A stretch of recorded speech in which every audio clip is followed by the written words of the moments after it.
Bonsoir tout le monde. Good evening, Gwe. Je m'appelle Émilie Retailleau, je suis conservatrice publique ici au CCA. Donc bienvenue à tous, on est vraiment très heureux d'accueillir cette salle comble pour un sujet si important. Mais avant de vous introduire la soirée et le programme de ce soir et nos invités, je voudrais souligner que nous sommes réunis sur un territoire qui n'a jamais été cédé par les populations autochtones et que nous reconnaissons par conséquent les racines coloniales de notre institution. Le peuple Ganyengéaga de Ganawagé, Ganasadagé et Aguasasne, ainsi que les communautés Wendat, Anishinaabe et Abénaquise, vivaient ici bien avant l'arrivée des colons et entretiennent depuis longtemps des liens profonds avec Tiohtià:ke, Munyang, Montréal. Aujourd'hui encore, l'île est habitée par de nombreuses personnes des Premières Nations, Inuits et Métis. Ces communautés continuent de subir l'atteinte à leurs droits et à l'érosion de leur territoire traditionnel en raison des processus persistants du colonialisme de peuplement. Le CCA s'engage à entretenir des relations respectueuses et affirmatives avec les peuples autochtones à travers Tiohtià:ke et Munyang, Montréal et au-delà.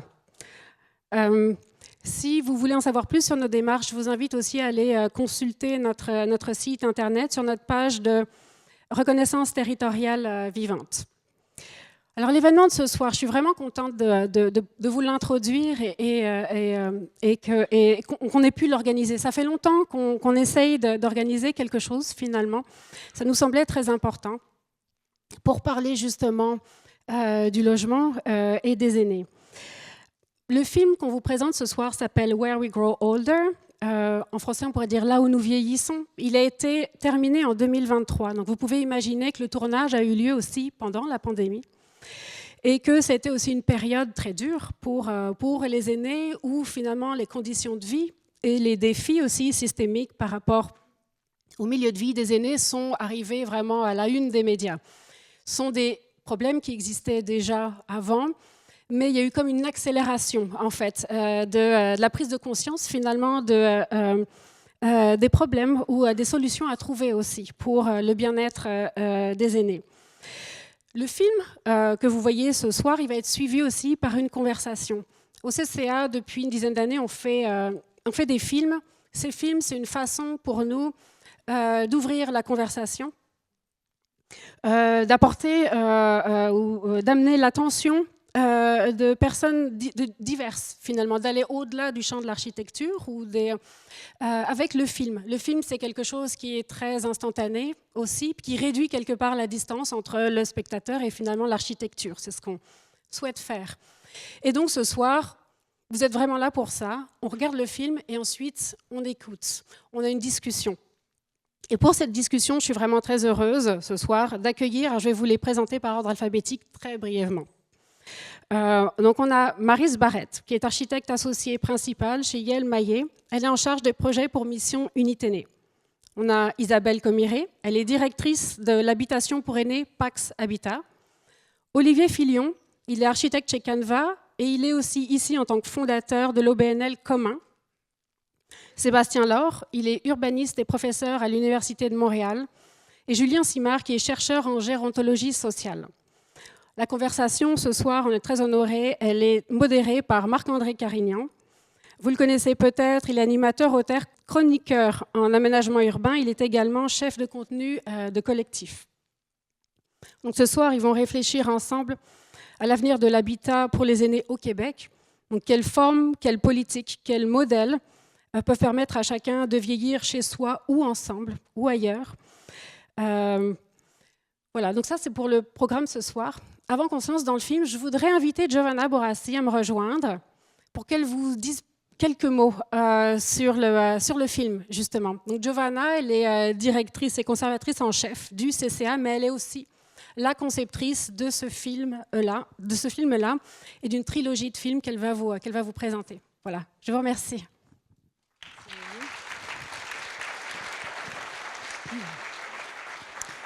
Merci beaucoup, Émilie, et merci à vous tous et toutes d'être ici. Je suis très ravie de voir la salle complète pour cette projection. Cette projection, c'est en effet la projection d'un troisième documentaire qui fait part d'une trilogie qui a été produit par le CCA. On a commencé tout ce travail en 2017. Et c'est une trilogie qui a été tout filmée et dirigée merveilleusement par Daniel Schwartz.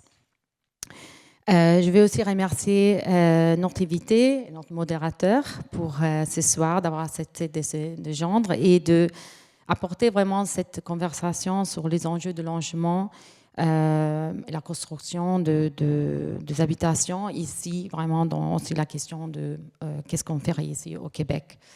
Et j'ai très hâte de voir leur point de vue.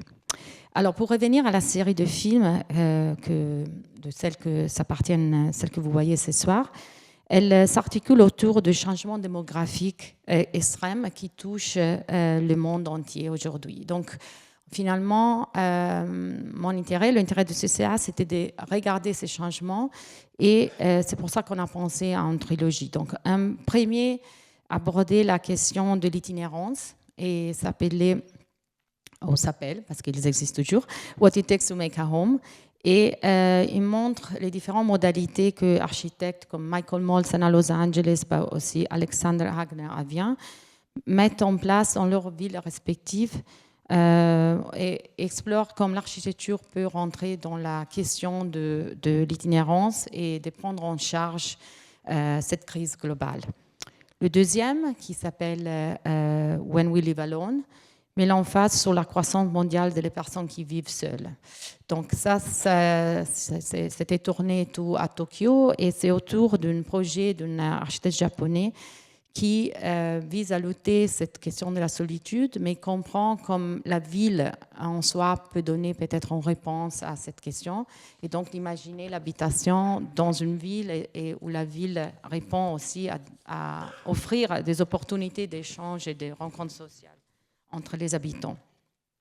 Avec le troisième, que c'est celle que vous voyez ce soir, nous nous concentrons sur la réalité globale d'une population vieillissante et sur la nécessité de répondre aux moyens et soutenir des besoins qui sont dans cette tranche démographique, mais qu'on doit penser de plus en plus qu'ils doivent être intégrés avec la population.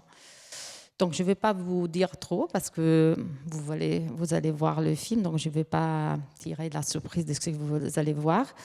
Mais c'est pour... Je vais seulement terminer et dire qu'en effet, ces trois films aussi, ils ont comme un lien, tous les trois, sur la question ils abordent d'une façon cette question de la solitude. Comme cette nouvelle question, ça commence à toucher toutes ces différentes démographies.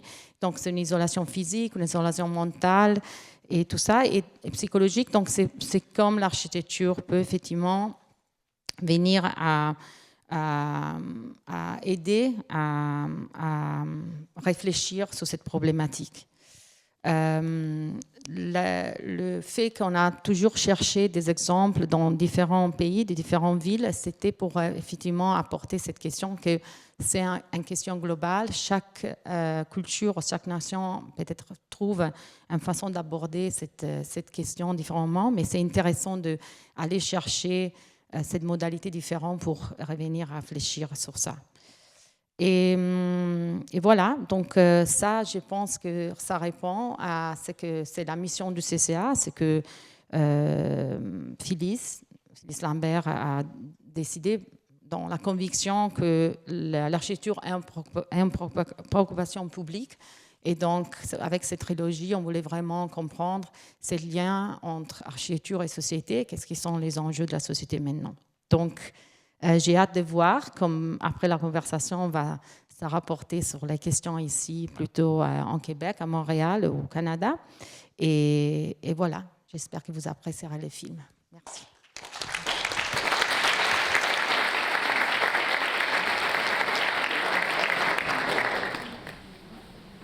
On est très content que vous soyez aussi nombreux pour cette conversation. C'est vraiment, écoutez, un sujet qui ne saurait être plus d'actualité, évidemment, dans plusieurs contextes. Contexte de vieillissement de la population, on en parle depuis plusieurs années, mais là, ça commence à prendre forme dans plusieurs pays. On voit l'impact démographique que c'est en train de susciter. La crise du logement aussi, dont on parle de plus en plus, qui a pris vraiment tout un tournant avec la pandémie, particulièrement ici au Québec. Donc, quand on parle de logement, on parle autant des jeunes que des personnes plus âgées. Bref, le logement de façon générale. De plus en plus de gens aussi qui veulent vieillir à la maison. Ça, c'est une autre thématique et qui, il y a toute une adaptation sociétale à faire de ce côté-là.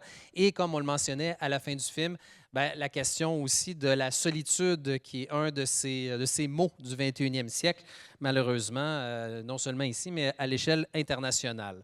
Alors, ce sont toutes des thématiques qu'on va aborder de façon directe ou indirecte avec nos invités que je vais vous représenter. Émilie les a présentés brièvement, mais je vais reprendre les courtes biographies pour que vous puissiez mettre un visage sur les noms.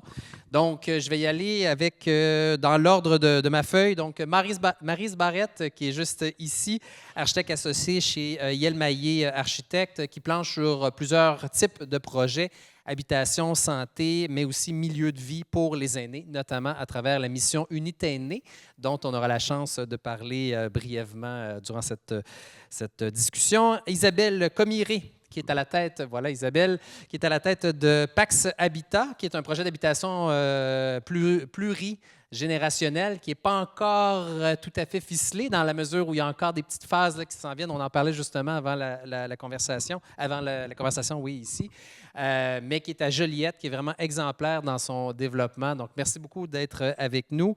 Également, Olivier Filion, qui est architecte, qui s'intéresse particulièrement au vieillissement aussi, et qui développe des projets d'habitation collective intergénérationnelle avec notamment l'OBNL commun. Donc, merci beaucoup d'être avec nous. On a Julien Simard, juste ici. Bonjour, Julien. Julien qui est gérontologue social, anthropologue. Je trouve ça intéressant, gérontologue social et anthropologue. Ça fait un beau mix pour notre conversation de ce soir. Chercheur et chargé de cours à l'Université de Montréal. Et il travaille aussi, un de ses champs d'intérêt, c'est la précarité résidentielle des personnes âgées. Et finalement, le dernier, mais non le moindre, Sébastien Laure, qui est urbaniste et chercheur, qui se spécialise justement sur la question du logement et du vieillissement, notamment en banlieue. Là, je vais sortir le livre que j'ai à la maison, que je vous invite à lire, qui est encore drôlement d'actualité. Hein? Ça fait quand même... Quelle année, ça? 2018, ça s'appelle « Vieillissement et aménagement », qui est super d'actualité, notamment pour la question des banlieues, perspectives plurielles. C'est aux presses de l'Université de Montréal, donc je vais le déposer ici, mais si vous voulez le consulter après la conversation, ça me fera plaisir de vous le prêter. Alors, pour peut-être approfondir un petit peu, j'ai fait une biographie très vague, très courte, disons, sur votre expertise dans le milieu. J'aimerais ça qu'on prenne un court temps pour présenter un peu votre lien avec le sujet qui nous unit aujourd'hui et finalement qu'on plonge un peu dans votre quotidien. Je vais y aller en ordre. Donc, peut-être Olivier, je ne sais pas si c'est un micro pas loin. Excellent. Donc, Olivier, je le disais, architecte et cofondateur de l'OBNL commun. Alors, ton lien avec le vieillissement? Oui, ça fait quand même quelques années que je me questionne sur les notions de vieillissement. Je pense qu'en tant qu'architecte, on a quand même un point de vue à apporter là-dessus. Et après un moment, j'ai réalisé que le milieu des OBNL est assez intéressant. Donc, il y a 2 ans, on a cofondé avec mon associé Lucien Topard l'OBNL commun, qui travaille sur des milieux intergénérationnels. Et à travers des études qu'on a fait un peu à travers le monde, finalement, on développe un modèle aujourd'hui qui est, on travaille sur un premier projet de 54 logements au plateau Mont-Royal, ici à Montréal, qui est locatif, abordable et hors marché dans les unités. Et le but, finalement, c'est de regrouper un certain ratio, finalement, entre des jeunes, des familles et des aînés. Dans notre premier projet, on est plutôt aînés autonomes pour des questions d'autorisation et différentes questions législatives. Et ensuite, le but de commun, à proprement dit, c'est vraiment d'aller dans une question de vieillissement complète, donc à travers le parc immobilier, les différents projets qu'on veut développer, d'atteindre finalement une perte d'autonomie complète à même nos propres projets. Il y avait cet objectif non caché d'essayer de casser un peu le moule de ce qui se fait dans le marché actuellement. Exact. Donc, on a choisi l'OBNL pour le faire, de par un peu, je pense, dans les dernières années, il y a un immense changement à travers ce que les OBNL font, que Utile ont un peu ouvert la voie dans le logement étudiant. Mais finalement, on s'est un peu positionné du côté intergénérationnel, finalement. Maryse, du côté d'Unité Aînée, c'est un grand projet qui est provincial, qui était sur la voie express parce qu'on avait quelqu'un de très motivé à la tête. Je te laisse peut-être nous le décrire. Oui, bon, mais dans le fond, ce projet-là est parti d'une vision, celle de Luc Maurice. Je pense que tout le monde connaît pour les résidences du groupe Maurice. Mais M. Maurice, dans le fond, en prenant un peu sa retraite de groupe Maurice, son but, c'était de construire maintenant des logements, mais pour les personnes plus vulnérables, donc des personnes à faible revenu. Donc, la vision du projet, c'était de construire 1000 logements sociaux pour aînés partout à travers la province. Pour faire ça, il a dû s'engager, dans le fond, au départ, la Fondation Luc Maurice ont dû s'engager à construire le projet en un temps déterminé. Là, je pense que c'était 2 ans, conception, construction. C'est quand même assez miraculeux dans le contexte actuel de l'octroi des permis, de la construction, du financement et tout ça. C'est assez ambitieux, disons.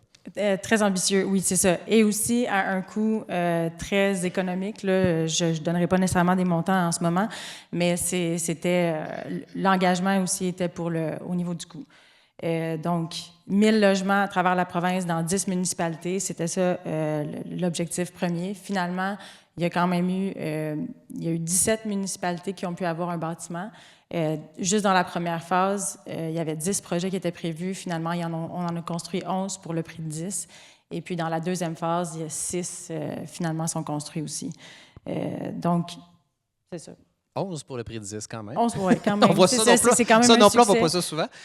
C'est ça, la particularité quand même pour arriver... C'est plus 7 pour le prix de 10, là, mais ouais, ou le c'est contraire. Mais pour arriver, pour arriver à tout ça, il a fallu quand même standardiser, faire vraiment un projet économique pour pouvoir arriver à ces engagements-là. Est-ce qu'on est dans le préfabriqué, modulaire, tout ce qu'on essaie de pousser au niveau gouvernemental en ce moment? Standardisé, en fait. Ouais, on est dans le standardisé, là, vraiment. C'est un bâtiment type qui est répété dans 10 municipalités. Il y a certains paramètres qui permettent de l'adapter quand même à son contexte. Mais c'est ça. Le bâtiment est implanté dans 17 municipalités différentes maintenant. Bien, fort intéressant. Isabelle, on disait avec Olivier, on essaie de casser le moule un peu. C'est ce que vous avez fait chez Pax Habitat avec un projet assez novateur. Vous vous baignez dans le quotidien là, auprès de nos aînés. Et je dis aînés, mais là, vous en allez de plus en plus multigénérationnel. Oui, en fait, Pax Habitat, c'est un milieu de vie communautaire où on retrouve 102 unités de logement, des studios 3,5, 4,5, des chambres pour des aînés à partir de 65 ans, autonomes, semi-autonomes, non autonomes. On a aussi un centre de la petite enfance où on a 70 enfants qui se promènent un peu partout dans le bâtiment. Pour nous, c'était super important. Et notre deuxième phase, qui est le monastère qu'on est en train de rénover, où il va y avoir 27 chambres pour des étudiants du cégep avec des bureaux administratifs d'organismes communautaires en lien avec Pax. C'est-à-dire, Pax Habitat, c'est 250 personnes qui se côtoient au quotidien de 6 mois à 106 ans. Mélanger laïque religieuse parce que c'est un projet qui a émané d'une communauté religieuse. Mais voilà qui s'inscrit, c'est ça, dans un lieu semi-patrimonial, transformé, avec des religieuses qui sont encore là, qui font partie de ce mix jusqu'à 106 ans. Julien, de votre côté? Oui, donc moi, je suis pas tant un bâtisseur qu'un chercheur qui s'est intéressé justement à Barcelone en 2013. J'étais dans la rue, j'ai rencontré des gens, j'ai parlé à plein de gens dans les associations de voisins, tout ça, et puis ils me parlaient du problème des évictions, hein, à cause de la touristification. Et puis là, je me suis dit, mon Dieu, c'est sûr que ça existe à Montréal, bien entendu. Et puis, effectivement, puis là, j'ai publié un livre, d'ailleurs, je l'ai oublié, mais Vieillissement et crise du logement aux presses de l'Université de Montréal et tout, parce que les deux, on vient de là.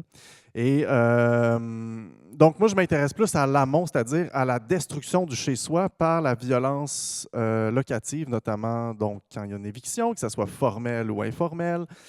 Qu'est-ce que les gens perdent? C'est quoi le chez-soi finalement? Comment on peut se construire un chez-soi? Et surtout, comment plein de gens sont dans des situations où est-ce qu'ils ne peuvent pas vraiment envisager de vieillir sur place? Hein, comme on a vu dans le film, le monsieur qui disait à Barcelone, je vais rester ici jusqu'à la fin de mes jours, je suis bien. Mais dans le logement locatif privé en ce moment, il n'y a aucun aîné qui peut se dire, je peux vieillir ici jusqu'à la fin de mes jours, parce que c'est impossible. Les risques sont trop grands de se faire évincer ou reprise de possession. Là. Bref, d'avoir à quitter les lieux contre son gré. Et là, il y a toute une portion de gens au Québec qui n'ont pas accès, évidemment, à des logements sociaux. Il manque il manque d'options, puis c'est pour ça que je m'intéresse de plus en plus aux solutions, puis je suis content d'être là ce soir pour ça, parce que c'est vraiment un fléau, mais qu'on ne voit pas tant que ça, à part quelques articles de journaux, mais le pipeline vers l'itinérance est assez ouvert en ce moment, je vous le dirais. Là. Donc, notion aussi de déracinement, c'est ce que je comprends du propos, très complémentaire. Et Sébastien, finalement? Oui, ben moi, le lien avec le vieillissement, on l'aborde beaucoup. J'ai commencé à travailler sur le vieillissement avec la banlieue, avec le vieillissement des banlieues. Maintenant, le vieillissement, on le retrouve partout. Et la clé de lecture qu'on utilise beaucoup, c'est les modes de vie. Il n'y a pas un mode de vie de personnes âgées. Il y a des personnes âgées dans plein de modes de vie différents. Et donc, on s'intéresse beaucoup, via les modes de vie, à l'expérience résidentielle puis à l'expérience du vieillissement dans différentes configurations, dans différentes formes urbaines, différents environnements urbains. Et donc, c'est beaucoup la diversité qui nous intéresse. Et donc, si on a une diversité de modes de vie, probablement qu'on a aussi une diversité de besoins, une diversité de projets aussi. Donc, d'aborder le vieillissement avec cette perspective-là, c'est de dépasser justement la notion de besoin et de s'intéresser aux projets des personnes âgées, aux préférences et donc et leur remplacement dans, dans la société, dans la ville. D'ailleurs, c'est ça, dans le livre que je présentais ultimement, c'est beaucoup porté là-dessus, sur à quel endroit on localise, par exemple, des centres pour aînés ou des choses comme ça, et comment, après ça, est-ce qu'on les isole ou on leur permet de poursuivre une vie intégrée et agréable dans une ville? D'une certaine façon, à conserver certaines dimensions de son chez-soi, si on ne peut plus vivre dans le logement où on a vécu. Ce qui fait écho à ce que disait la dame à la fin, justement, du film. Bien, j'aimerais ça, avant de parler justement de la question spatiale, parce que, bon, vous vous spécialisez beaucoup sur cette question-là, vieillir, c'est aussi beaucoup une question culturelle. C'est drôle, on a fait écho tantôt à Tokyo dans la trilogie des films. On a vraiment une vision du vieillissement en Asie où beaucoup, c'est très familial, où les parents vont revenir à la maison et on va vieillir avec nos parents. Je serais curieux de vous entendre sur l'évolution actuelle du vieillissement, parce que moi, on dirait que j'ai toujours eu cette perception, mais là, vous êtes tellement plongé dans cette expertise-là. Est-ce que c'est toujours... En Amérique, on avait l'impression qu'on plaçait un peu plus les gens ou qu'il y avait comme une déconnexion. Le vieillissement, c'était quelque chose qui était un peu plus isolé, il y avait une rupture, finalement. Est-ce que c'est toujours le cas? Je vais y aller peut-être avec Isabelle qui a le micro, puis après ça, voilà. Bien, en fait, moi, je vais parler un petit peu plus au niveau des soins de santé, parce que le modèle québécois fait que les gens sont dans leur maison, ils s'en vont dans un condo, dans une RPA, ressources intermédiaires, CHSLD, soins de fin de vie. Puis c'est ce qu'on a voulu éviter à Pax Habitat, c'est d'éviter les multiples déménagements. On sait qu'à chaque fois que les gens déménagent, même s'ils sont en forme, ils perdent plus que 10 % de leur capacité d'autonomie. C'est d'essayer de contrer ça puis d'éviter les multiples déménagements, de faire des logements. C'est le choc du déménagement, le déracinement, le changement du quotidien. Tout à fait. Et tout ça, tout à fait. Stress. Qu'il faut changer le modèle québécois. Bien, c'est sûr qu'il y a quand même une différenciation. Juste, mettons, en immobilier, quand on veut financer de l'habitation, bien, on ne parle pas à la même personne qui finance. Donc, déjà là, la division, elle a été faite, puis on a encore ces répercussions-là. Et je pense que Pax, ça a été un des premiers à vraiment questionner cette notion-là. Et je pense que de plus en plus, par contre, on commence à avoir oui, à travers le monde, il y a eu peut-être des modèles un peu plus décentralisés, mais d'un autre côté, on a aussi plein de recherches qui prouvent qu'au Québec, les gens veulent vieillir à la maison et on commence à avoir, je pense, une petite ouverture quand même par rapport à ça. De là que des modèles comme Pax, comme Commun peuvent naître finalement. Mais c'est sûr qu'on a encore cet héritage-là, mais je pense qu'il y a quand même une belle vague dans laquelle on est en train de se diriger. Là. Concrètement, peux-tu juste nous, très brièvement, quand tu dis cet héritage et ces cases justement à cocher, à qui on doit parler selon le type de projet, juste pour qu'on comprenne bien? C'est une question complexe, mais quand on fait de l'habitation en général, surtout qui est subventionné, ou en tout cas du logement social hors marché, peu importe, qui n'est juste pas dans le monde spéculatif, chaque unité, d'un studio jusqu'à un 4 chambres à coucher, a un certain prix dans lequel il est alloué et à laquelle on accorde un revenu de ménage maximal à la personne qui peut y vivre là, ou la famille. Donc, déjà là, il y a une grande question par rapport à si on veut avoir une mixité dans le bâtiment, ben est-ce que c'est que du logement social à proprement dit ou c'est là que du logement non spéculatif qu'on peut ouvrir un peu à tout le monde, de tous les âges? Et après, ben, je pense que c'est là que la question architecturale est hyper intéressante parce que en tant que développeur qui est à but non lucratif, ben, on peut avoir ces objectifs de peut-être certains appartements ont déjà prévu ces notions de vieillissement. Fait que c'est ça que je trouve hyper intéressant d'avoir ce double chapeau finalement. Mais je pense que ça, c'est un peu un exemple parmi tant d'autres de ce qui rend un peu la chose difficile. Et dès qu'on aborde le soin, ben, on tombe dans carrément une autre case, Voilà. avec un autre un autre ministère, d'autres subventions, et là, ben, des accréditations. Donc, il y a une complexité, et je pense que PAC, c'est un peu les meilleurs au Québec actuellement pour répondre à ça, là, parce qu'ils ont vraiment ouvert la voie à un changement. Et le changement, ben, il coûte moins cher à l'État en plus. C'est ça qui est génial. Donc voilà. Je sens que Julien veut réagir. Ben, je vais revenir à ta question de base qui était la question de la culture. Moi, je préfère le terme de société. Je suis plus anthropologue social, mettons, parce que dans une société, il peut y avoir plein de cultures, plein de modèles culturels, etc. Mais la norme anthropologique, c'est la mixité des âges. OK? L'erreur historique et anthropologique, c'est la ségrégation des âges, comme on l'a vu. C'est la manière dont on vit ici. C'est la séparation des temps de la vie entre enfance, âge adulte, création de la retraite. Ironiquement, la création de la retraite par les pensions militaires et autres au début du 19e, fin du 19e, puis après ça, le Social Security Act aux États-Unis en 1935, ça crée un autre type de citoyenneté, etc. Donc, ça crée des sous-classes populationnelles. Tu sais.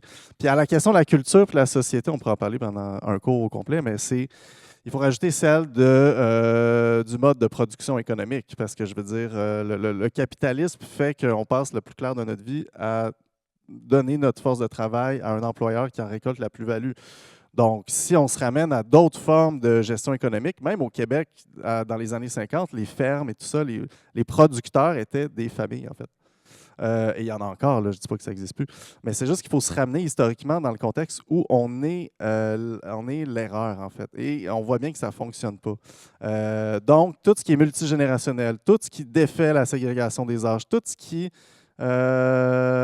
attaque un peu l'emprise du travail salarié sur nos vies puis sur le soin intergénérationnel est bon, en fait. Je pense qu'on se rend compte à quel point ce n'était pas une si bonne idée que ça. Intergénérationnel. Oui, Marie, si tu veux réagir? Ou? Ben non, mais en fait, on est vraiment dans une culture de l'autonomie. Là, dans le fond, la société, on veut être autonome, puis moins d'entraide. Puis oui, pardon. Quand, dans le fond, on devient moins autonome, bien, on se tourne vers le modèle qu'on connaît, donc celui des CHSLD, où on va être vraiment pris en charge. Puis, simplement pour terminer, on a créé les bâtiments qu'on a, mais après ça, ces bâtiments-là aussi nous influencent. Donc, mettons, les bâtiments institutionnels qu'on a ne nous donnent pas nécessairement envie ou ne donnent pas nécessairement envie à nos familles de venir nous visiter parce qu'ils sont beaucoup plus froids, plus distants. Okay, je pense qu'il faut essayer de renverser le cycle. Moins évitant. Oui. Sébastien? Bien, ça fait pas si longtemps que ça qu'on vit plus plusieurs générations, en fait, dans un même bâtiment. Ça fait peut-être quelques décennies à peine, comme Julien disait, par rapport aux fermes ou aux milieux plus ruraux. Dans le fond, on a adopté des modes de vie américains, comme il était question dans le film, où on a une perspective très, très individuelle de l'habitat et d'indépendance par rapport à ses proches et être autonome aussi. Et donc, quand l'autonomie devient compromis, on veut rester indépendant, même dans la perte d'autonomie. Et c'est là que les résidences pour personnes âgées peuvent être une solution intéressante, mais pas pour tout le monde, évidemment, parce qu'on n'en retrouve pas partout. Et pas non plus à n'importe quel prix. Donc là, il y a des choix qui peuvent mener vers la séparation, justement, des âges, parce qu'il n'y a peut-être pas d'autres options disponibles. Et c'est là que des projets innovants deviennent très, très intéressants. Oui, puis Julien le disait bien, il y a toutes sortes moi, je pourrais aimer être dans une résidence où il y a des gens un peu plus âgés, moins d'enfants, versus quelqu'un qui dit, ben moi, au contraire, je veux vivre avec des adolescents, puis tout ça, ça me garde vivant, puis il y a un transfert de connaissances ou de savoir. Chacun a un peu son... Puis ce que son parcours, ben, son mode parcours de vie. et c'est ça, ses envies, son besoin, c'est ce qui le rend heureux. Et vous avez beaucoup parlé, ce que je retiens un peu, de parler de ségrégation d'âge, pour utiliser ton expression, Julien, mais vous avez parlé beaucoup d'intergénérationnel aussi. Et je le disais en introduction, la question, puis encore là, dans le film, on l'évoquait beaucoup, la question de la solitude, à quel point vos modèles, en fait, puis tu dis, Olivier, nous, on veut s'en aller intergénérationnel, puis le PAX intergénérationnel. Puis, bref, en quoi, justement, ces modèles-là, pourquoi ça devient de plus en plus populaire et pourquoi on s'en va vers ça? Quels sont les réels bénéfices pour le quotidien, j'allais dire de nos aînés, mais pour tous, finalement? Mais moi, je peux vous dire, à tous les jours, je vois les bienfaits. Puis au niveau de la solitude, oui, la solitude des aînés, la solitude aussi des étudiants. On a des étudiants qui habitent avec nous. À quel point des enfants, entendre le rire des enfants, entendre des enfants se promener dans le bâtiment. Nous, à PAX, les enfants peuvent se promener partout. C'est sûr que les aînés, ils ont leur logement, mais les enfants ont l'impression de vivre dans un très grand CPE, le plus grand CPE au monde. On a des activités structurées, on a des activités non structurées, mais souvent, les aînés vont nous dire, bien moi, ce petit moment-là, j'ai l'impression de retourner en enfance. C'est-à-dire, pendant 1 heure de temps, je retourne en enfance. Puis le mélange de ces générations-là, les gens prennent soin l'un de l'autre. C'est-à-dire, quand l'étudiante est en période d'examen, bien, on a des grands-mères qui font des biscuits puis des lasagnes pour la jeune qui est en train de faire ses examens. Puis la jeune va donner un coup de main pour son iPhone ou pour son ordinateur. C'est la solidarité, en fait, qui fait la force au quotidien de l'intergénérationnel. Puis la solidarité, bien, c'est ça qui permet de garder l'autonomie. Puis notre autonomie, elle dépend toujours de celle des autres. C'est vraiment ça. Puis à PAX, bien, c'est sûr que là, je ne suis pas objective, là, mais c'est 102 unités de logement. C'est pas trop grand, c'est pas trop petit. C'est comme une grande famille où tout le monde prend soin l'un de l'autre. Pour nous, les aînés, on ne les prend pas en charge. On les aide à se prendre en charge. Puis ça fait toute une différence aussi. Les aînés contribuent au milieu de vie. On croit au vieillissement actif. Ils doivent contribuer de 1 heure à 1 heure et demie par semaine avec les enfants. Ça fait tout ce mélange-là. Puis ça fait que les aînés vieillissent plus en forme. En fait, nous, on dit tout le temps qu'on veut que nos aînés meurent debout, mais qu'ils meurent dans le fond, que ça prend le plus longtemps possible. Puis je trouvais ça bien dans le film quand il dit qu'ils ont des problématiques parce qu'il n'y a pas de taux de roulement. Bien, nous, c'est notre enjeu principal. C'est qu'à la maison Humania, qui est la partie semi-autonome, non autonome, on n'a pas de décès. Habituellement, dans un CHSLD, les gens décèdent à peu près environ 18 mois. Nous, les gens ne décèdent pas. Puis ils nous disent qu'ils n'ont pas le temps parce qu'ils ont trop d'activités. Mais on voit à quel point être bien dans un environnement, ça fait toute la différence. Bien, toute la différence, l'impact de l'environnement, évidemment, mais et j'imagine aussi, c'est parce qu'on le voit, là, on n'a pas de médecin autour de... Mais c'est documenté que l'isolement social et autres réduit la durée de vie et a quand même des impacts sur la santé carrément physique et mentale des individus. J'aimerais ajouter une statistique. À Montréal, selon les chiffres de la Direction de la santé publique, dans les quartiers centraux, c'est 1/4 des personnes âgées qui sont en situation d'isolement. Ça veut dire qu'ils voient moins qu'une personne par semaine. C'est énorme. Et il y a un projet justement qui existe dans le sud-ouest. Là, on a des gens qui en servent ici, qui sont dans les CIUS dans ce coin-là. Mais il y a un projet à Barcelone qui s'appelait Radar. Je ne sais pas si c'est encore en cours. Je pense que oui, mais c'est une genre de veille de quartier. Hein, parce que des fois, les gens dans les appartements, c'est sûr que l'appartement fait une frontière aussi, surtout des blocs comme à Barcelone ou même ici à Montréal, où c'est des tours, par exemple, tu rentres, tu ne vois pas la personne sur son balcon nécessairement. On n'est plus dans le bon vieux village du Faubourg-Ramlas d'antan de Montréal. Là. On est dans des tours où est-ce que, bon, il y a un petit peu plus d'isolement probablement, mais c'est cette idée que le quartier va veiller sur les personnes âgées autour. Si on ne la voit pas pendant 3 jours, on va se poser des questions, on va envoyer une travailleuse sociale, etc. Mais bon, ça prend des ressources. Ça prend le fait que les gens ne quittent pas les quartiers aussi, ce qui est la base, mettons. Mais là, on n'a pas la base en ce moment. On peut-tu faire en sorte que les gens ne se déplacent pas contre leur gré? Premièrement, et puis là, on va pouvoir travailler, encore une fois, à construire cette solidarité-là. J'aime bien aussi cette notion de... On parle de solidarité, donc, entre les différentes générations et tout ça. Je serais curieux de voir aussi l'impact parce que, bon, Maryse, vous l'avez dit tantôt, on travaille sur, je pense, du vous au-dessus. Bref, on y va, vous. Vous l'avez dit tantôt. La mission Unité, c'était pour des personnes à plus faible revenu. Donc, la question de la mixité, on en parle souvent d'un point de vue intergénérationnel, mais je serais curieux d'avoir aussi peut-être l'impact ou les bénéfices qu'il pourrait y avoir à avoir une mixité de revenus dans un même édifice.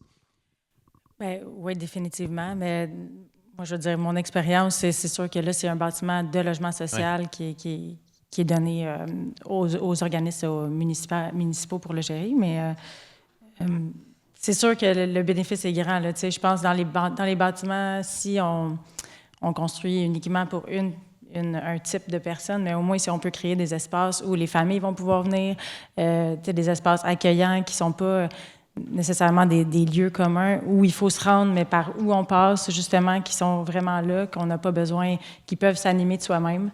Donc, je pense que... Réponse. Sébastien? Bien, quand on regarde la recherche sur la mixité puis l'ouverture des gens à aller habiter dans des milieux mixtes, on voit que ça attire, selon les études, 10 à 20 des personnes. Donc ça, c'est ceux qui sont prêts à vivre dans de la mixité avec différentes générations ou des gens qui sont différents d'eux, ou en tout cas qui ont des caractéristiques.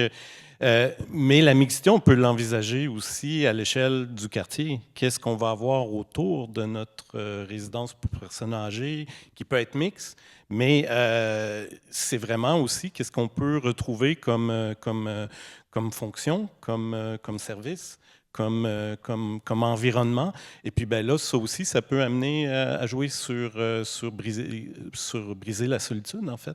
Et des mouvements de solidarité aussi? Exactement. Donc, il y a la mixité qui est envisagée dans le bâtiment, mais il y a aussi la mixité envisagée à l'extérieur. Et puis là, l'aménagement d'espaces publics, de mobilier urbain, devient très, très, très important pour les personnes âgées, pour qu'ils puissent côtoyer, qu'ils puissent être proches d'activités, de choses, comme on pouvait le voir aussi dans le film, pardon. Olivier? Je pense que cette mixité-là est vraiment essentielle parce que une démographie qui est peut-être plus près du logement social ont peut-être aussi des considérations dans la vie, des choses à se préoccuper qui sont autres que peut-être le milieu de vie en général de ce bâtiment-là. Quand on commence à mixer ces démographies-là ensemble, c'est là que je pense que ça devient hyper intéressant, c'est qu'il y a des gens qui sont peut-être plus aisés, qui ont décidé de vivre là pour ce mode de vie-là.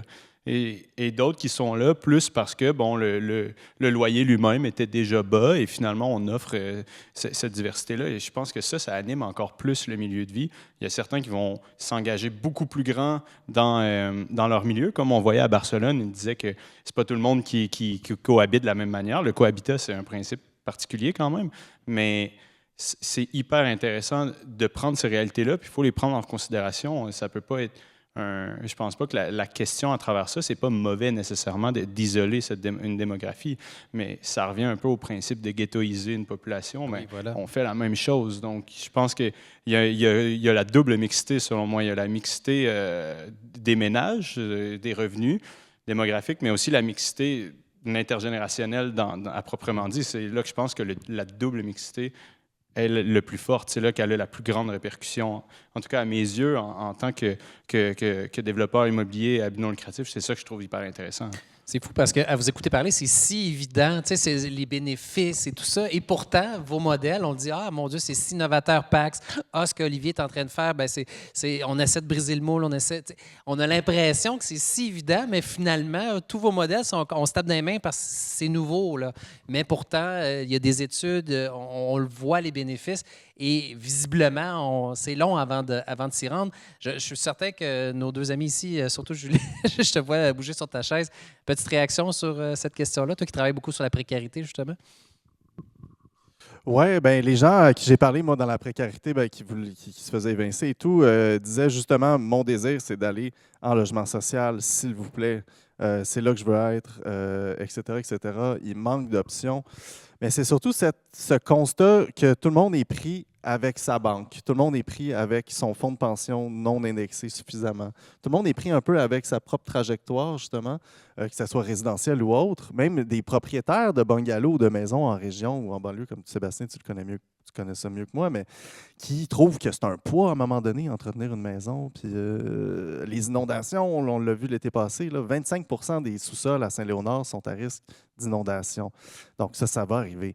Donc on a des pressions sur l'habitat, mais qui n'est pas juste sur l'habitat locatif privé, mais même sur tout l'habitat habité par les personnes aînées. Donc c'est là qu'il faut penser à plusieurs types de solutions en une diversité, un genre de grande fourchette, là, que ça aille de l'OBNL à Unité à, je ne sais pas moi, fiduciariser des hypothèques ensemble, puis construire des cités-jardins en banlieue, là, je ne sais pas.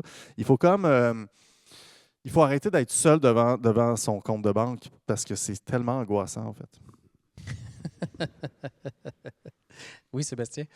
Bien, on revient sur la question de la diversité, de besoin en innovation, justement en croisant différentes options qui existent ou qui n'existent pas, de pouvoir en fait, l'enjeu qui peut obliger les gens à déménager, c'est de plus être capable de s'adapter. Et quand vient le temps de déménager, c'est l'absence d'options, en fait, qui vient le gros problème. Quand je disais tout à l'heure qu'il y avait peut-être une minorité de personnes qui pouvaient être intéressées par des formules de mixité intergénérationnelle ou tout ça, mais c'est hyper important que ce soit quand même disponible, que ce ne soit pas toujours la même solution pour tout le monde, qui peut coûter très cher ou qui peut justement obliger les gens à rester encore plus longtemps et avoir des problèmes d'isolement, justement, parce qu'on vieillit, on est obligé de vieillir chez soi. Vieillir chez soi, justement, Isabelle l'a dit tantôt, on peut déménager jusqu'à 4 fois après 60 ans parce que l'on est autonome, semi-autonome, puis après ça, plus de soins, etc., etc. Est-ce que c'est utopique de penser qu'on peut rester dans le même milieu, peu importe le stade de vieillissement? Parce qu'en ce moment, c'est ça, des fois, c'est des déménagements, pas juste de logement, mais de quartier, parce qu'on n'a pas les services, justement, dont on a besoin. Est-ce que c'est utopique de penser qu'on peut vieillir de 60 à 106 ans au même endroit? Je serais mal placée de dire que c'est utopique, là. Moi, je pense que ça fonctionne. Ce qu'on a fait, nous, c'est que les 102 logements sont adaptables. C'est-à-dire, les gens peuvent rester là jusqu'en fin de vie. Ça veut dire quoi, adaptable? Juste pour adaptable, ça veut dire c'est accessible pour des en chaise roulante, pour des gens qui sont souris-muets. On peut recevoir des soins dans les logements. On a mis des douches partout, au lieu de mettre des bains, pour s'assurer que les gens restent dans leur logement le plus longtemps possible. On va aller donner des soins dans le logement, un peu comme on a vu dans le film. Si jamais la personne ne peut plus rester dans son logement parce qu'elle est en fin de vie puis il faut du personnel 24 heures sur 24, c'est sûr qu'on ne peut pas, nous, assumer les soins 24 heures sur 24. À ce moment-là, on va l'amener à la maison Humania où il y a des chambres, qu'il y a des lève-personnes dans toutes les chambres. Puis la personne va mourir, là. Moi, ça se fait. Il faut avoir une bonne structure, mais ça se fait parce que le ministère de la Santé a été ouvert de nous octroyer un permis pour pouvoir faire ça, mais ça se fait. Ça se fait, mais ce n'est pas quelque chose qu'on voit de façon très Bien, on ne se commune, voit pas, mais on entend de plus en plus de parler, puis ça fonctionne, puis ça coûte moins cher à l'État. Puis les gens, c'est ça qu'ils veulent. Ils veulent arrêter de déménager. Ben oui. Puis ils veulent rester dans le même milieu où ça fait 10 ans qu'ils sont là. Puis ça nous permet aussi de créer avec la famille, des liens. Les gens, ils nous rencontrent, ils nous connaissent quand ils vont bien. Quand que ça va mal, bien, c'est encore nous autres. Le lien est fort. Ricochet vers nos architectes parce que ça demande aussi un niveau de réflexion là, pour permettre l'adaptabilité. Bien, en fait, comme Isabelle l'a dit, je pense que c'est de concevoir des logements qui vont pouvoir s'adapter le plus possible. C'est sûr qu'au niveau du logement, il y a plusieurs choses qui peuvent être faites. Après ça, c'est sûr que quand on est vraiment en perte d'autonomie totale, là, je pense qu'on n'a pas le choix de transférer. Mais je pense que la base, c'est vraiment de pouvoir offrir une sécurité d'un logement duquel on n'a pas peur d'être évincé ou de ne plus être en mesure de payer. Là. Donc, quand même, ça, c'est un gros besoin à répondre. Ouais, c'est assez touchant. La dame qui disait justement dans le film, à un moment donné, ma plus grande peur, c'est non seulement de vieillir seule, mais c'est aussi de ne plus être autonome et finalement de devoir dépendre constamment de quelqu'un. Et là, justement, Isabelle a une partie de la réponse intéressante sur le fait que le milieu va rester là en solidarité. Puis je pense que Oui, par rapport au fait de pouvoir rester, de maintenir une situation, de déménager, je pense que c'est important aussi de souligner qu'il y a deux réalités assez différentes, celle des propriétaires et celle des locataires. Il y a beaucoup de programmes de soutien à domicile qui sont faits pour aider ceux qui restent chez eux, ceux qui ont les moyens, ceux qui sont propriétaires, donc qui ont un certain contrôle sur leur logement, qui peuvent le modifier. Quand on est propriétaire, ça va. Quand on est locataire, il faut que le propriétaire veuille modifier le logement. On n'a pas les mêmes moyens si on quitte. Si on quitte une maison, on peut avoir un capital en partant. Locataire, c'est pas possible. Donc, il y a des réalités très, très contrastées qu'il faut tenir compte. Puis, il faut qu'il y ait des programmes puis des options, je dirais, très, très cruciales pour peut-être plus les locataires. Ouais. Pas plus, mais aussi pour les locataires. Ça, c'est un autre débat intéressant. Là. J'ouvre une parenthèse, mais le fait de pouvoir... Tu sais, on dit vieillir dans une maison, mais quelqu'un qui, du jour au lendemain, a 36 ans, il se retrouve dans une situation où on est en chaise roulante ou quoi que ce soit, on doit aussi avoir un logement qui peut s'adapter à cette réalité-là. Et donc, de concevoir de façon universelle tous les logements et non pas juste pour les aînés rendrait la chose beaucoup plus simple et éviterait justement des propriétaires qui ne veulent pas transformer le logement parce que c'est pour une clientèle précise, etc., etc. Mais là, j'ouvre une parenthèse du logement général. Olivier? Bien, je pense que c'est un peu là, parce que l'enjeu, c'est que les logements complètement accessibles sont assez grands. Et finalement, bien, l'État te donne le même montant que tu le fasses à 300 pieds carrés ou à 600 pieds carrés. Il n'y a aucune différence aux yeux du financement. Donc, je pense que c'est comment jouer avec ces ratios-là pour faire qu'il y a des logements qui sont complètement accessibles, d'autres qui sont adaptables, minimalement accessibles. Mais cette notion-là, et je pense que ce besoin de déménagement-là, il est architectural à la base, c'est que juste ton logement, il ne te permet plus de rester là. Donc, si on prévoit déjà ces enjeux-là en amont, ça facilite grandement la chose. Et là, bon, quand on parle d'un besoin d'ascenseur, bien, je pense que la réponse est dans... Bien, une partie de la réponse est dans l'échelle du projet en général. Il faut que le projet soit assez grand pour pouvoir intégrer un ascenseur et que ce soit... Parce que dans un triplex, on comprend que c'est juste impossible. Donc, je pense qu'il faut qu'il y ait une certaine densité. Et c'est quoi ce ratio-là? Cette bonne densité. Exact. Puis chaque pays du monde ont un peu, surtout dans le coin de la Scandinavie, je pense qu'ils ont définitivement recherché ces questions-là. Et de plus en plus, bon, on commence à tourner autour de ça, 50, soit 100. Et je pense que ça reste des échelles que le mini-village est atteignable, mais il est déjà planifié à transformer, finalement. Oui, parce que quand c'est trop gros, j'imagine qu'à un moment donné, ça devient un peu impersonnel, et alors que justement, quand on est à une échelle peut-être plus autour de 100 ou quelque chose comme ça, on reconnaît nos voisins, on les croise plus souvent, donc il y a un sentiment d'appartenance, un sentiment de communauté qui doit émerger un peu plus facilement qu'au-delà de... Je crois que oui. Après ça, il y a un projet, disons, au Danemark, dans la ville de Aarhus, qui s'appelle la Maison des Générations, qui a environ au-dessus de 300 logements. Et quand je suis allé là-bas pour justement voir ça, et je suis allé plusieurs jours de suite, j'ai rencontré le directeur, on a rencontré des résidents, et finalement, il y avait beaucoup de gens qui disaient qu'il n'y avait pas cette notion-là, tu sais, qui disaient que 300, c'était pas du tout gros. Il y avait une garderie également. C'était vraiment poussé, là. Et au final, tu vois, ça a questionné un peu la question d'échelle déjà là. C'est intéressant. Donc, parce que moi, j'avais cet avis-là au-dessus de 100. Et finalement, eux, ils étaient 3 fois plus gros que ce que je me disais. Et ils avaient déjà atteint ça. Donc, je pense que c'est vrai. Il y a 2 questions. Il y a la gouvernance de ce lieu-là.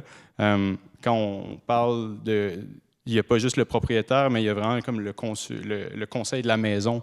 C'est quoi un peu, dans ce projet-là, il y avait des gens qui représentaient les aînés, les jeunes, les familles, les étudiants, et tous eux gouvernaient cette maison-là, et il y avait comme des représentants de chaque démographie. Donc, il y avait une certaine partie qui avait un engagement, finalement, des gens d'être là, et ça facilitait ce milieu de vie-là. Je pense que Pax, vous le faites très bien, là, cette question-là d'engagement, qui est comme la seconde. C'est beau de livrer du logement, mais quand il est livré, comment c'est géré? Il y a une grande partie de la communauté qui a rapport à ça. Ah oui, effectivement, et de créer des comités sociaux, puis de vraiment d'avoir ces liens communs. J'ai eu la chance de visiter en Europe, de mémoire, c'était à Amsterdam, une résidence où la thématique première, c'était le côté artistique, culturel. Donc, c'était des artistes de toutes sortes. Ça allait d'un designer de souliers renommé jusqu'à des artistes, des musiciens et autres qui vivaient ensemble, donc des étudiants, des personnes âgées, et la passion commune qui les rassemblait, c'était justement l'art, et il y avait beaucoup de transmission du savoir à travers. Donc, c'est une forme de, justement, puis il y avait des spectacles, il y avait tout ça. Donc, c'était l'après-construction prenait forme de cette façon-là. Julien, je sens que... Non? OK. J'ai rien à dire. J'ai l'impression qu'il y a toujours quelque chose à dire de notre ami Julien. Je voulais voir... justement, là, on discute de modèles à mettre en place. Est-ce qu'il y a des choses, justement, qui se font bien actuellement et qu'on sous-estime peut-être? Ou là, on a parlé de mixité, on a parlé de choses comme ça, mais est-ce qu'il y a d'autres choses qui me viennent en tête de dire hey, ça, là, on devrait tellement miser là-dessus, ça fonctionne tellement bien? Parce que souvent, on a tendance à pointer ce qui ne marche pas, mais qu'est-ce qui fonctionne actuellement dans les projets que vous voyez ou de quoi on pourrait s'inspirer? Allez-y. Je vous ai lancé cette question-là. Ce que j'ai en tête, c'est le soutien à domicile. Je pense qu'il y a beaucoup d'initiatives de soutien à domicile. Ça fonctionne déjà bien. Au Québec, on n'est pas complètement armé dans ce coin-là. Il y a quand même beaucoup de mouvements qui ont été faits. Et après, je pense que c'est comment c'est impliqué. Encore une fois, je pense qu'Isabelle a peut-être plus la capacité parce qu'elle joue dans l'opérationnel, dans ce qui fonctionne déjà en place. Mais je pense que ça, c'est déjà une bonne piste. Le vouloir des aînés, l'implication. Les aînés veulent beaucoup s'impliquer. Ils ne veulent pas être pris en charge. Ça, il faut miser là-dessus parce qu'ils sont bons.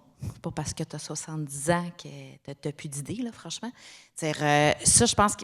Puis la beauté, ça va avoir l'air peut-être hors champ, là, mais je trouve qu'on a la chance d'avoir... Là, c'est sûr, je vais prêcher pour ma paroisse. Là. On avait des bons architectes. Mais... T'sais, on a la chance d'avoir des architectes qui veulent que ça soit beau. Puis c'est pas parce que c'est un bâtiment pour des aînés qu'il faut que ça soit drabe. Puis je trouve que la beauté, on sous-estime ça. Des fois, moi, je viens pas du milieu des architectes. Là, des fois, je dis « Ah, là, il exagère. » Mais les architectes.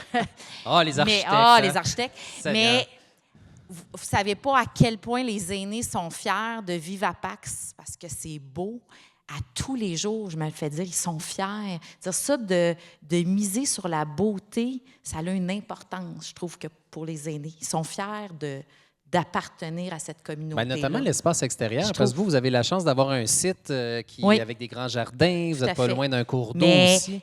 Les architectes ont su l'exploiter, mais de prendre le temps de mettre de la beauté dans les bâtiments, c'est super important. Je suis certain que ça fait écho de ce côté-ci. Julien? Là, Julien a quelque chose à dire. Maryse? OK. Je peux t'attendre? Maryse, vas-y. Okay. De mon point de vue d'architecte, quelque chose qui est peut-être surprenant. Souvent, on a tendance à vouloir amener comme quelque chose de paisible aux aînés, de la tranquillité, puis peut-être comme plutôt de retourner, mettons, les espaces vers les cours intérieurs.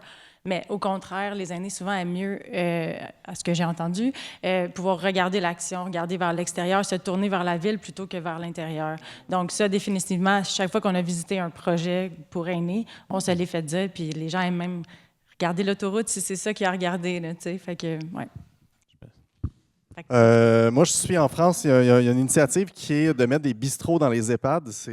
Les EHPAD, c'est comme les CHSLD, mais de ramener le bistrot. Puis là, on se dit, ouais, santé publique, l'alcool, les vieux, attention. Ouais, mais tabarouette, à un moment donné. Le lien social est plus important que les pratiques là, à un certain point. Fait que c'est de ramener des tiers-lieux.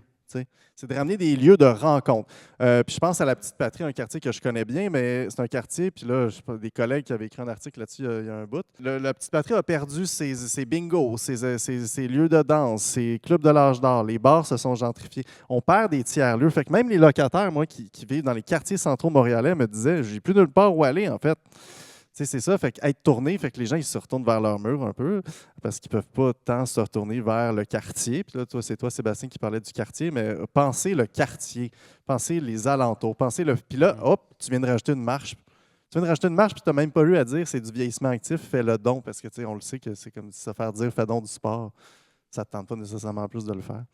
Donc, ramener un peu un côté, je sais pas, un peu plus rock là, du vieillissement. Il faut arrêter de penser que le vieillissement, c'est la fin de la vie, puis que c'est plate, puis que, oui, il y a de la vulnérabilité, mais il y en a tout le temps de la vulnérabilité dans la vie humaine, puis d'arrêter de penser que c'est comme une forme différente d'humanité, là, on va arrêter, là. Puis que les gens, ils ont des projets, ils ont des choses à dire, ils ont des histoires de vie, ils ont des désirs.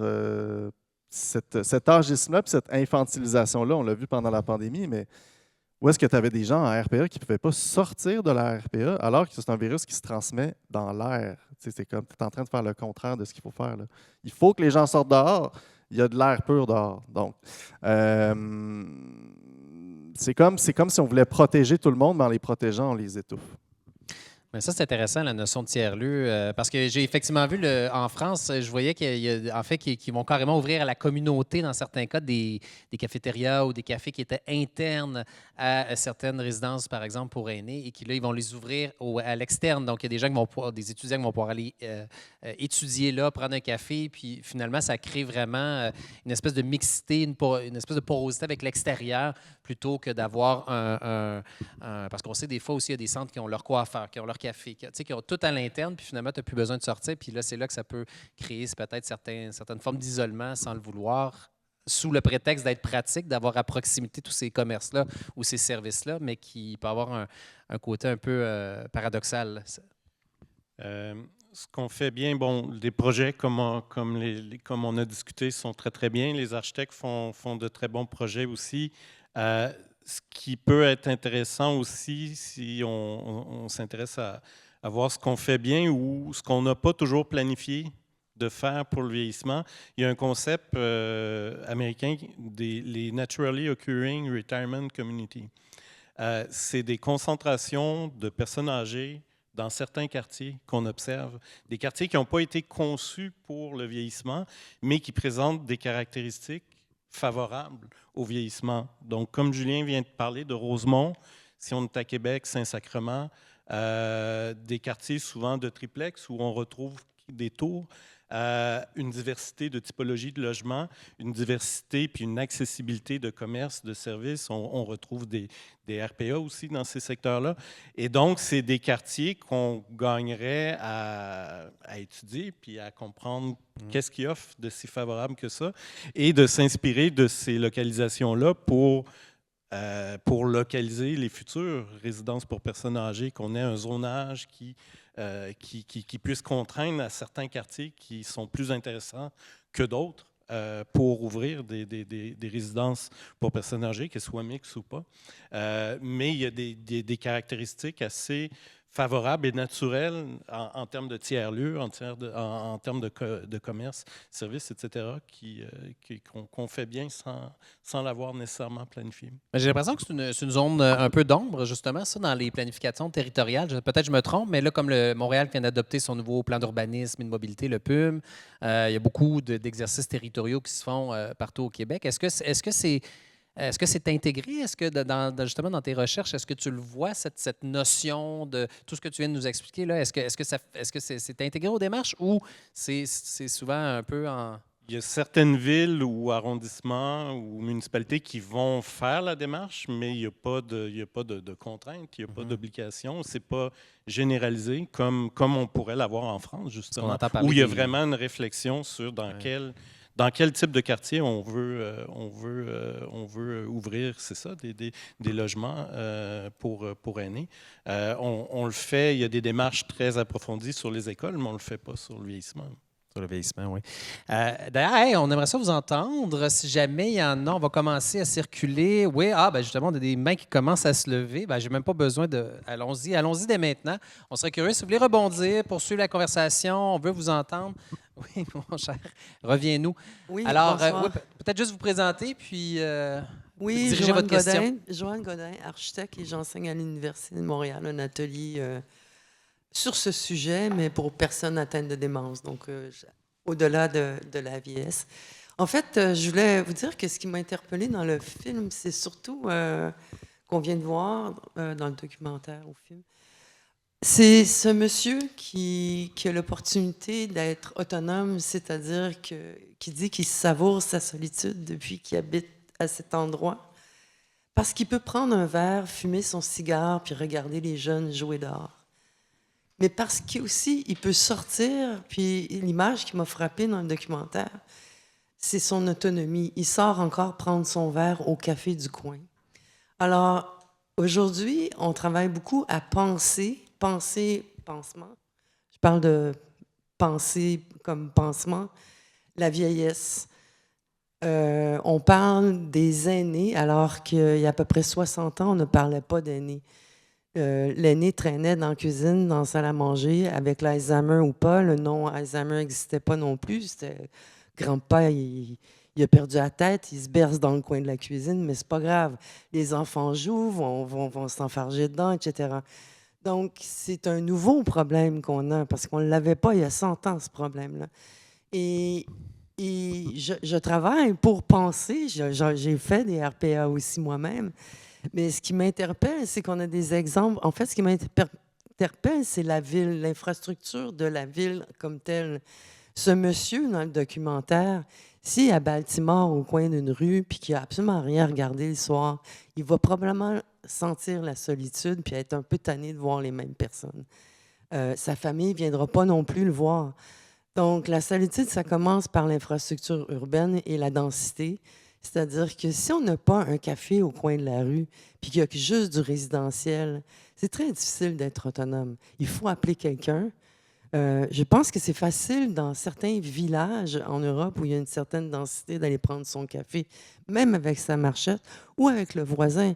Parce que le voisin est à côté, puis il va dire, « Ben oui, elle aime ça, aller prendre ce café, je vais l'amener. » Mais dans nos sociétés nord-américaines, c'est presque impossible. On vit avec l'automobile, même à Montréal. De plus en plus, le centre même de Montréal, on n'est pas capable de faire nos courses à pied. C'est dramatique. Et là où je m'inquiète, c'est qu'on pense beaucoup à penser la vieillesse, mais il y a toute cette nouvelle génération, les 25-35, qui s'en viennent, qui vont devoir s'occuper des aînés aussi, mais qui sont absolument dans le même pétrin. Ils n'ont pas de sous pour aller au café qui n'existe pas au coin de la rue non plus. Donc...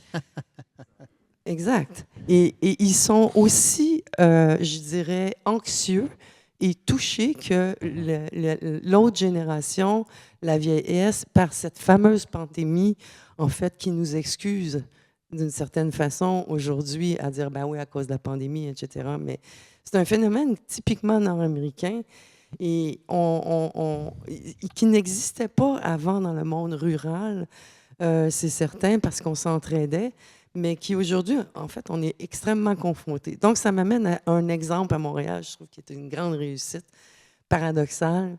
On a détruit, vous avez parlé du Faubourg Ramlas, mais on a détruit le Faubourg Ramlas. Il y a les habitations Jeanne-Mance et il y a la coopérative d'habitation, pas très loin, Jeanne-Mance, qui est née aussi, où, en fait, le système de coopérative devrait peut-être revenir en masse afin de ne pas arriver avec le problème plus tard de la vieillesse, qu'il y a de la difficulté à se loger, parce qu'en coopérative, finalement, on s'entraide. Et les habitations Jeanne-Mance, où c'est du logement social, eh bien, je pense qu'il y a 90 90 nationalités différentes qui y vivent, et ils vivent très longtemps. Et enfants et vieux se côtoient. Donc, les modèles, on les a dans la face. Ce qu'on n'a pas, c'est l'espace public. Le trottoir, le commerce, le café, la boulangerie. Merci beaucoup. Réaction ou on passe? J'ai une autre question aussi à l'avant. Je pense que c'était très complet. Hein, ça? Bravo. On avait des gens qui acquiesçaient, alors c'est bon signe. Oui, bonjour. Je voulais simplement rebondir et sur ce que vient de dire la personne à propos des cafés, mais aussi sur ce qu'a dit Julien par rapport au bistrot dans les EHPAD en France. Il y a un article qui est sorti aujourd'hui qui fait le lien entre la disparition de plusieurs milliers de PMU en France. Alors les PMU, c'est des bars hippiques qui ont été conçus à la base pour suivre les courses de chevaux, mais qui sont aussi le lieu de rencontre de beaucoup de personnes âgées, particulièrement des hommes, mais aussi des jeunes qui viennent prendre une bière, s'acheter des cigarettes. Et en fait, ils ont fait le lien entre la disparition de 18 000 PMU à un moment dans les années 2000 et la montée du Front National dans plusieurs villages où le Front National a pris beaucoup plus d'ampleur suite à la disparition du PMU du coin. Et voilà, j'avais envie de faire ce commentaire dans le contexte qu'on connaît aujourd'hui, où les lieux de sociabilité peuvent avoir un impact encore plus étendu que simplement celui du bien-être des personnes. Voilà. Voilà. Ça reprend ce que Sébastien nous disait justement plus tôt. Là. C'est sûr que refaire la ville telle qu'on la connaît ici, c'est pas évident. Ça pourrait être très, très coûteux de mettre des cafés puis mettre du mobilier urbain dans toutes les rues, partout. Je pense aux banlieues. Le vieillissement pourrait peut-être être une façon, si on pense à de la mixité fonctionnelle dans les résidences pour personnes âgées, peut-être de ramener des services dans des quartiers qui n'en ont pas ou peu. Donc, c'est aussi peut-être une occasion d'intervenir sur l'espace en banlieue. Si on rouvre des gros complexes de tout type, hein, pour personnes âgées, mixtes ou pas, ça peut être une façon d'avoir un rez-de-chaussée avec des services. Ça peut être l'occasion d'avoir un restaurant, une épicerie qui desservent pas uniquement la résidence, mais qui desservent son écosystème autour. En même temps, il y a beaucoup d'occasions qui se présentent en ce moment, surtout si on parle de la banlieue, de redensification, de rebâtir la ville sur elle-même, de faire disparaître des stationnements et tout ça. Donc, justement, le fait d'avoir isolé à une certaine époque toutes les fonctions puis la voiture en reconstruisant dans les stationnements de centres commerciaux et autres, là, on pourrait, en ayant une philosophie peut-être de coopérative, en ayant une philosophie du bien commun et que le logement est un droit et non pas un véhicule d'investissement, en ramenant ça de cette façon-là, il y aurait des occasions qui pourraient se présenter de retisser la ville intelligemment pour les aînés, pour la jeunesse, pour tout le monde, finalement. On a une occasion du nombre, en fait. Voilà. Julien? C'est ça, je pense qu'il faut construire et adapter ce qui existe aussi, aller dans toutes les voies. Puis on parlait des commerces, des tiers-lieux. Je ne sais pas s'il y en a qui connaissent les habitations Frontenac. Oui, des gens. Hein? Le restaurant en bas, là, c'est bon. On va tous aller l'essayer après.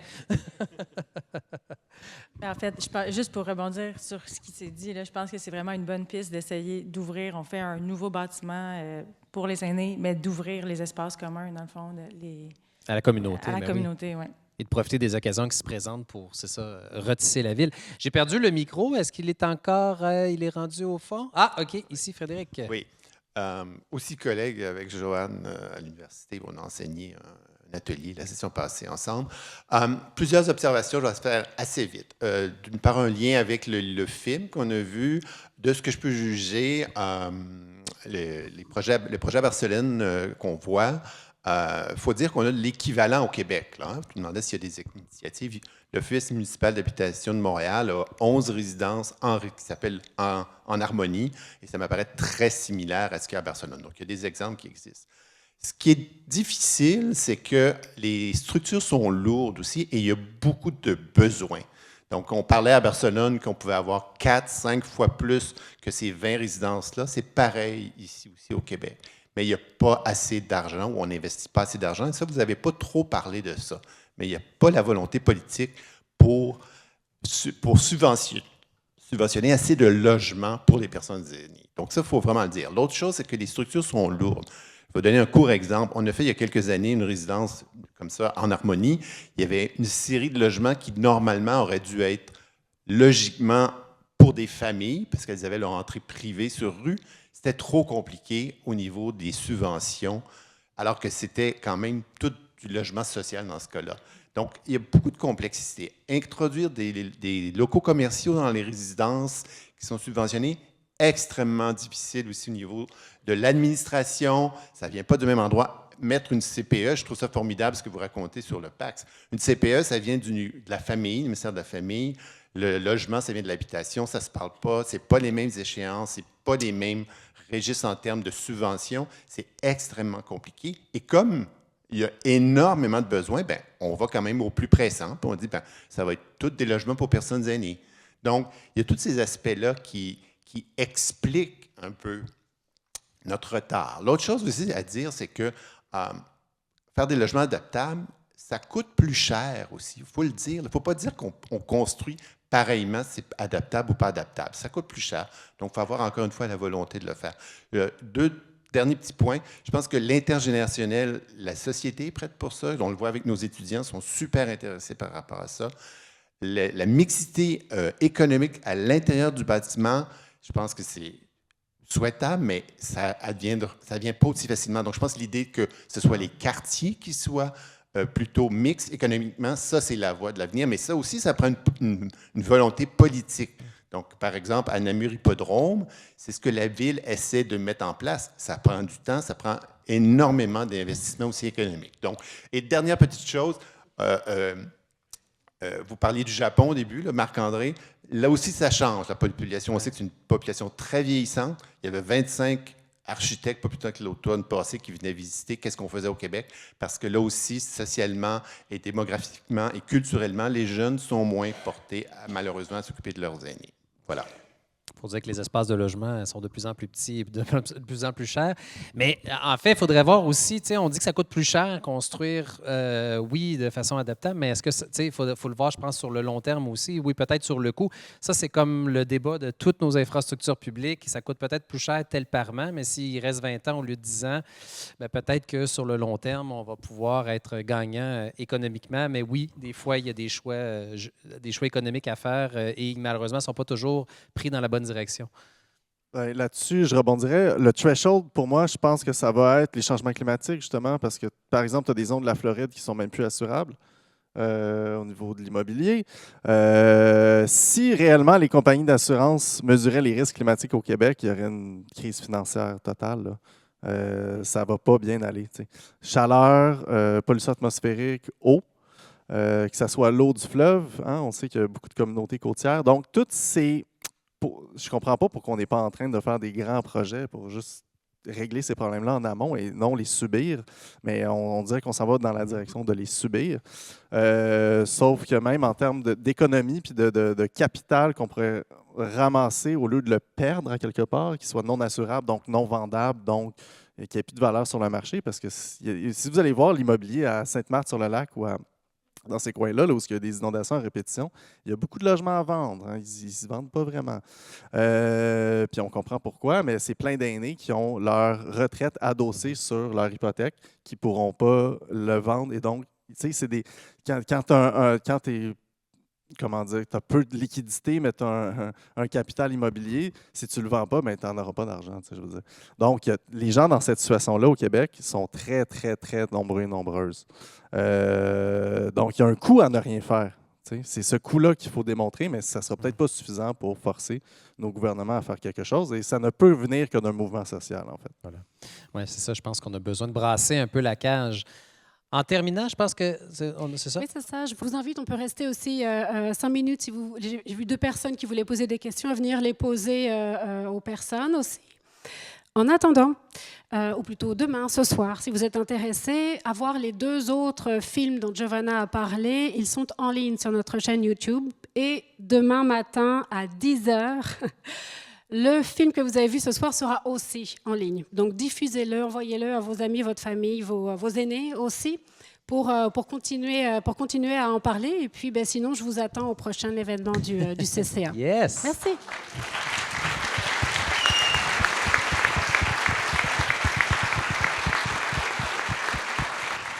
En quelques mots, si demain matin vous devenez ministre de la Santé, votre premier geste, là, justement, pour améliorer le ou vieillir, vous êtes supposé l'avoir déjà pratiqué, là. C'était ça la question? Non?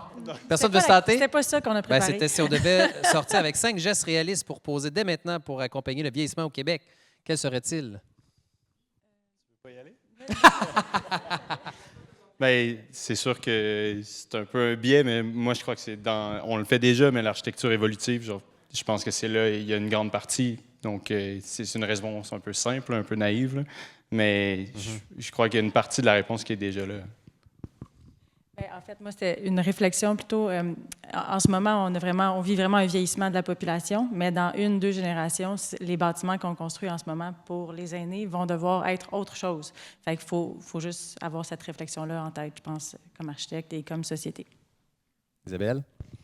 Moi, j'avais comme préparé la question, c'est ce que je vais faire. Tu nous avais demandé qu'est-ce que tu fais. Oui, allez-y. Bien, moi, ce que je vais faire dès maintenant, puis que je vais continuer à répondre à tous les appels téléphoniques que j'ai pour des gens qui veulent s'inspirer de PAX puis d'éviter les multiples déménagements pour le bien-être des aînés. Pour moi, le bien-être des aînés passe par le moins de déménagements possible. Alors, c'est le 450-6. Julien? Je créerais ce qu'on appellerait des caisses populaires. Ah, ça existe déjà. Oups. Les vraies caisses populaires du début, c'est-à-dire collectiviser les ressources puis collectiviser les réponses aux problèmes. Dans mon cas, c'est investir dans le logement social communautaire, dans des formules innovantes. On sait comment le faire, on sait qui financer, on sait où le financer. Donc, on a toutes déjà les réponses. Sébastien, Julien, Isabelle, Maryse et Olivier, merci beaucoup. Bonne main d'applaudissements. Merci.